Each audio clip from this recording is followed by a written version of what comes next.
This submitted script is a passionate defense of gender-segregated academic programs for Haredi women, arguing that true freedom means allowing these women the agency to choose their own educational environment. Right. But I gotta say, reading the opening of this piece feels a bit like a lawyer walking into a courtroom and, well, immediately mocking the jury. Yeah, it certainly grabs their attention. It does, but does it actually help win the case? Because I'm not so sure. Leading with adversarial sarcasm limits the argument's persuasive reach and undermines its intellectual weight. How so? Well, the core issue in these opening paragraphs is that the text is exclusively preaching to the choir. By immediately adopting this, defensive, sarcastic posture. Like when they talk about screwing the religious or twisting facts? Exactly. Attacking the motives of the secular opposition right out of the gate. It just alienates neutral audiences or skeptic before the core argument even leaves the station. Yeah, it sets a really aggressive baseline.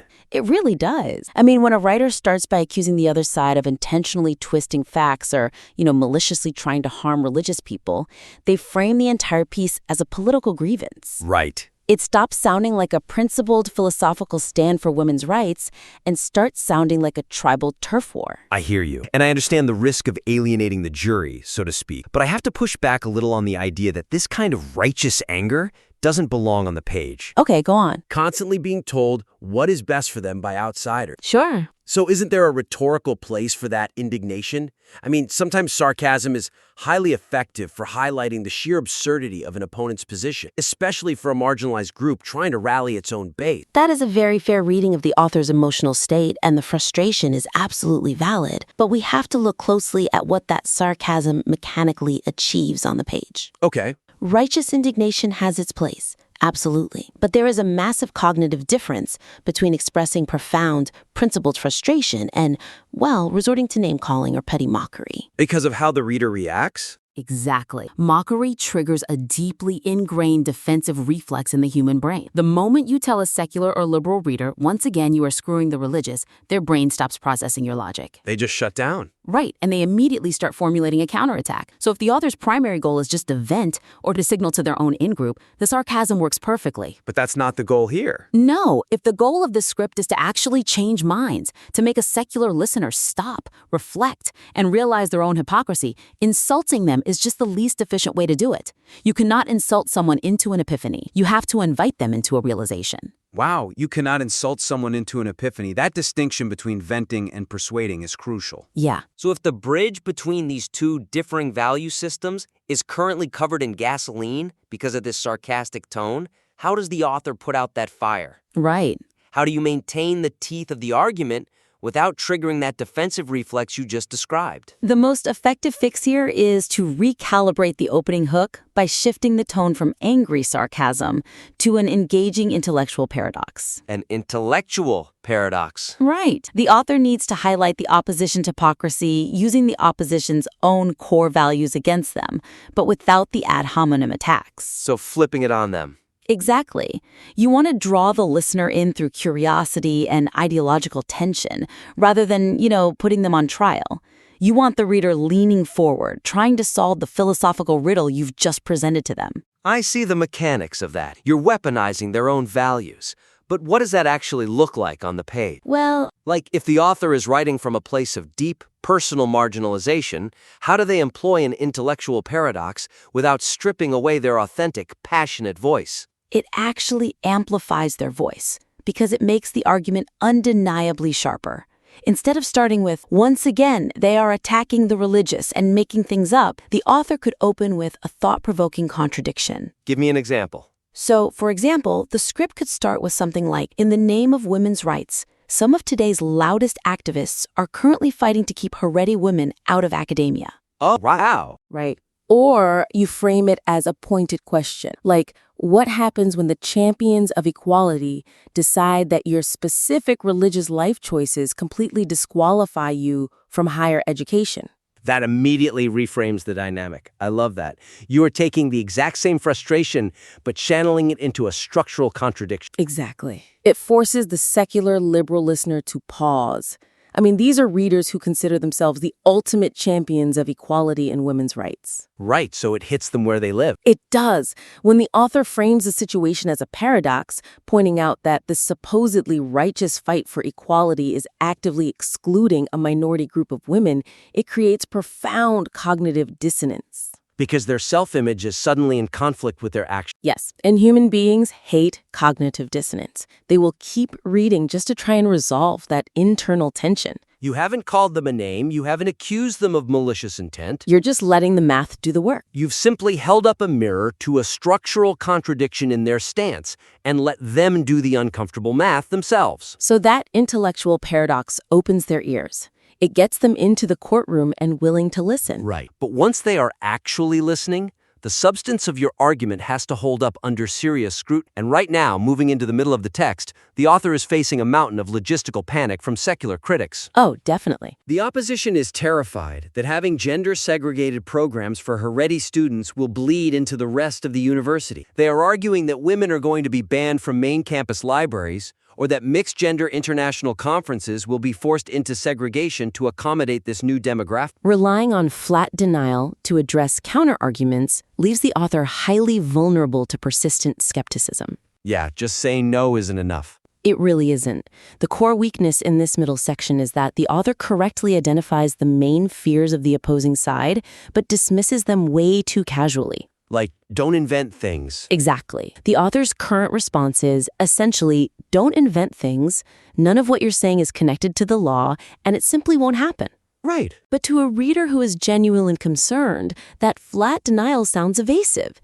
It misses a massive opportunity to logically dismantle the opposition's panic using structural facts, and as a result, it leaves the skeptical listener entirely unconvinced. I want to look at this from the author's perspective, though. Technically speaking, the author is completely correct. The law proposing these specific programs does not mandate the segregation of main campus libraries. True. It does not say anything about shutting down mixed-gender international conferences. It's a classic slippery slope fallacy invented by the opposition. It is. So why should the author have to bend over backwards to disprove a fantasy that their critics just pulled out of thin air? Because in rhetoric, especially when dealing with deeply ingrained cultural fears, being technically correct about a legal draft is rarely enough to win the argument. Right, it doesn't ease the anxiety. Exactly. For the secular campus advocate, the fear of religious coercion encroaching on secular spaces is very real.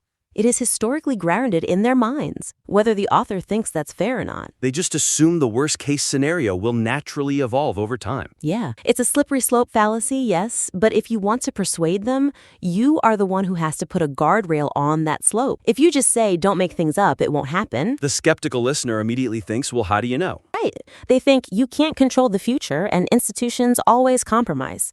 Dismissing their fear as a fantasy just makes it look like you have something to hide, or worse, that you are naive about how universities operate. That brings up a structural analogy I was thinking of earlier. If a homeowner is terrified the roof is going to leak during a storm, the contractor just saying, "Don't make things up, I built it fine," does absolutely nothing to soothe that anxiety. Not at all. You have to actually show them the waterproof sealant you used on the shingles.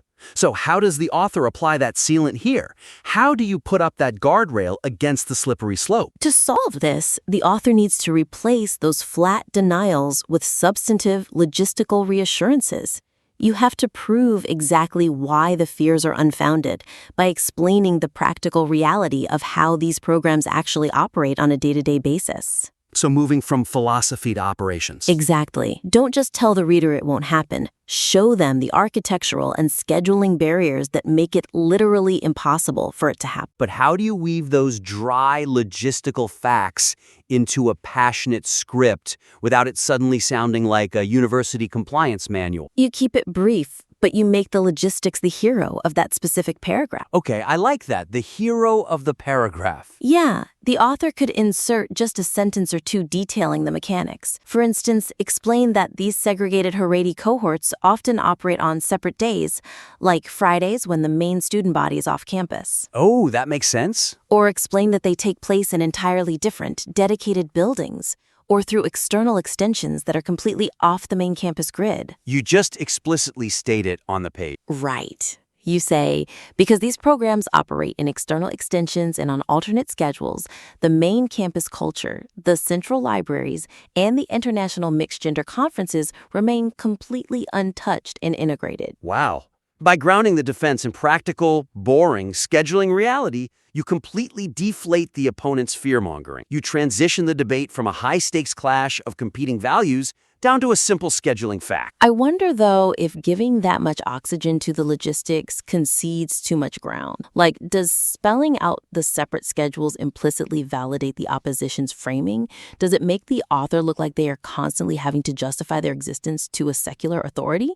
That is a risk if you overdo it, certainly. But think about the audience we are targeting. We aren't trying to appease the most extreme critics who will never be satisfied no matter what you build. Right, they're lost anyway. We are targeting the persuadable middle, the reasonable listener, the one who just wants to ensure the main library stays open to everyone, will hear those logistical facts and say, oh, well, if they're in a different building on a different day, then my fears really were overblown. It just diffuses the bomb. Completely. It has a dual effect, really. It makes the opposition's panic look hysterical and manufactured, while simultaneously making the author look like the rational, grounded, practical adult in the room. So we've patched a roof and kept the logistical rain out of the argument. The audience is listening, their fears are addressed, and the foundation is secure. But what is this building actually for? Right. What's the core message? What is the main event inside this script? Because looking at the final third of the text, there is this incredibly evocative, beautiful section about the Haredi women themselves. It really is beautiful. The author writes that they do not need saving, that they possess their own voice, their own intellect, and total agency over their lives. They are consciously choosing a highly complex existence that blends traditional homes of Torah and holiness with the pursuit of rigorous, modern academic degrees. The most compelling narrative element of this entire submission, the emergence of a complex, empowered Haredi female identity, is currently positioned as a defensive afterthought rather than the driving thesis. It's all the way at the end. Yeah, and the glaring gap in the logic of this draft is that because this highly original, empowering both-and narrative is buried at the very end, the bulk of the script feels entirely like a reaction to someone else's agenda. The author spends 80% of their time validating the opponent's attack simply by defending against it. It's the classic trap of letting the opposition write the syllabus for the course and then spending your entire semester just complaining about the reading material. That is exactly what is happening when you spend the vast majority of your word count parrying someone else's strikes, saying, we aren't this and we won't do that. You are fighting entirely on their turf. You're just playing their game. You are implicitly agreeing that their premise is the center of the universe. In this case, their premise is that Haredi women are oppressed, cloistered, and need secular intervention to be liberated. Right. By spending pages refuting that, the author is validating it as a worthy debate. And when the author finally gets around to this beautiful, proactive assertion of agency at the very end of the piece, it just feels like a counterpunch. Like a shield. Exactly. It feels like a defensive shield being thrown up at the last second, rather than a foundational truth. We see this so often in persuasive writing. A writer knows what they are against, so they start by fighting it, and they only discover what they are actually for by the time they reach the conclusion. Yeah, writing is discovered. So how do we restructure this? The author clearly has the raw, powerful material. It is just sitting in the wrong place on the timeline. The structural fix here is to completely invert the script. Invert it completely? Completely. Elevate the concept of the woman who doesn't need saving from the conclusion to the very front. You make her the central pillar, the absolute foundation of the entire piece. I love it. You frame the script as a bold declaration of agency rather than a political rebuttal. The goal is to establish the protagonist of the story before you ever introduce the conflict. I want to visualize the flow of that structural inversion. Walk me through how the script opens now, under this new blueprint, assuming we've already used our intellectual paradox to hook the reader. Right. So, right after that opening hook, you build the entire narrative around the persona of this modern Haredi woman. You start by painting a vivid, detailed picture of her life. Okay. You describe how she is actively raising a family, how she is living a life of deep, uncompromising religious faith, and how she is simultaneously pursuing a rigorous higher academic degree. You emphasize that she's doing all of this by her own choice, utilizing her own intellect and her own voice to navigate these two vastly different worlds. So you're establishing this both-and existence right away. The Torah and the academia coexisting in one highly capable person. right at the top of page 1. Precisely. You make her undeniable. Once you establish her strength, her complexity, and her agency first, you permanently change the landscape of the argument. Because the context is entirely different now. Think about how the reader processes the conflict now. When you subsequently introduce the secular attempts to save her by excluding her from academia, unless she conforms to their exact integrated standards, those attempts naturally look inherently ridiculous. They really do. They look incredibly patronizing. You don't even have to sound offensive or angry anymore, because the structural argumentative work is already done for you. The audience has already internalized the protagonist. Right. They will look at the secular critics and think, why are you trying to rescue a woman who's already successfully navigating two incredibly complex worlds on her own terms? It completely neutralizes the savior complex. But does anchoring the entire argument to one specific, idealized persona risk minimizing the broader legal and political realities of the situation? In what way? Like, does it make the piece too anecdotal, losing the wider scope of what is essentially a civil rights issue regarding educational access? That is a totally valid concern, but I would argue the exact opposite happens. The persona is exactly what anchors the abstract political reality and makes it digestible. Oh, I see. People generally do not connect with abstract legal arguments about educational zoning or constitutional accommodation rights. Their eyes just glaze over. But they connect instantly with human stories. By front-loading the human element, the empowered, autonomous Haredi woman, every subsequent political or logistical point you make is suddenly viewed through the lens of facilitating her success. Okay, so when we bring up those separate buildings and Friday schedules we talked about earlier, it isn't just a dry compromise to appease a religious sector. Right, it becomes the necessary architecture to allow this amazing protagonist to thrive. It changes the entire narrative from a story about a religious group begging for a legal accommodation to a story about a strong, independent woman having unnecessary bureaucratic roadblocks thrown in her path by people who falsely claim to be her allies. It's brilliant. It highlights the ultimate irony without you having to scream it at the reader. The secular establishment claims to fight for women to have choices, but the moment a woman makes a choice they don't culturally understand or approve of, they try to shut the door on her. Yeah, they want choices, just not that choice. Exactly. If you structurally place her at the center of the narrative first, the glaring hypocrisy of shutting that door becomes the unmistakable focal point of the critique. It transforms a defensive posture into an absolute position of strength. By changing the sequence of the information, you change the entire emotional resonance of the facts. Yeah, structure is everything. This has been a deeply thorough breakdown of how structural framing and tonal adjustments can completely rescue a piece of writing. We've taken a piece that was passionate but arguably caught in a defensive crouch and mapped out a way to turn it into a commanding, proactive declaration of identity and rights. It's a much stronger foundation now. Let's quickly recap the 3 main actionable takeaways for our listener today to implement in their next draft. Let's do it. First, the tone of the opening needs to shift. Sarcasm feels good to write, but it puts the reader on the defense. We are moving away from adversarial mockery and instead opening with an engaging intellectual paradox. Which forces the opposition to confront their own ideological contradictions, and it widens the audience to include neutral skeptics who would otherwise be alienated by a tribal attack. Exact. Second, we are replacing the flat denials of counterarguments with concrete logistical facts. When critics raise the slippery slope fear of segregated main campuses, simply saying that won't happen isn't enough to soothe their anxiety. We are going to show the audience the architectural blueprints, the alternate Friday schedules, the external extension buildings, to definitively debunk the opposition's fears with substantive structural reassurances. We are showing them the waterproof sealant. Beautifully put. And finally, we are structurally inverting the entire piece. We need to center the empowering both-and identity of the Haredi woman as the driving thesis from the very beginning. We are moving her story out of the concluding defense and planting it as the foundational premise. By front-loading her agency, intellect, and capability, any subsequent attempt by critics to save her looks utterly ridiculous and patronizing. To the author who submitted this piece, you clearly have the passion, you have beautiful, evocative imagery, and you are working with a deeply compelling core truth. The raw materials are all here. Absolutely. We invite you to revise your script based on these structural and tonal edits and submit the material back in for further critique. We would love to see how this piece evolves once these changes are made. Can't wait to read the next draft. Because at the end of the day, the next time you walk into that courtroom to make your case, you shouldn't waste your time mocking the jury. Lay out your blueprints to prove the building is safe, and let your most powerful, undeniable witness take the stand first.